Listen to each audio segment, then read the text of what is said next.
Dalawa oh. Ikuha na sa tubig. Unsa man eh? In the ancestral domain claim of indigenous people. Suga, giputla namin. Grabe na pag-discriminate ninyo sa amo, ha? Bahay ni Dato Adlaw. Dito na po guys, pinutulan na nila. Kasi para wala na silang connection sa internet at saka yung pag-charge sa cellphone nila. Basta gani ang internet connection putol na gihapon.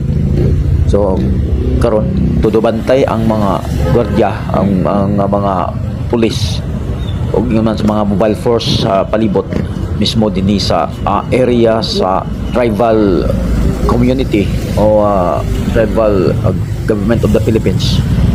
Then gi-look out karon sa itong mga kapulisan ang palibot sa mao nga area.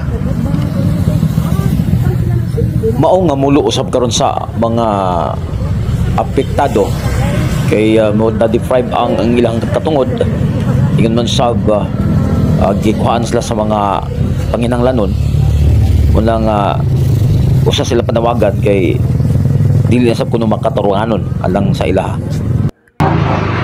Dalawa oh. Ikuha na sa tubig. Unsa man eh? Kuha na sa tubig. Suga, giputla namin. Grabe na pag-discriminate ninyo sa amo, ha?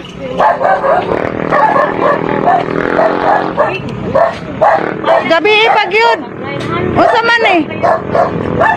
Kisa may nagsugo sa inyo. Ngano di man mamutugan kung kisa nagsugo ninyo? Apel ka mo sa kaso. Apel ka mo sa kaso. Kamo nga gisugo, apel ka mo sa kaso. Apel ka mo sa kaso ha. Kamo, ipangsugo kamo. Kisa nagsugo ninyo.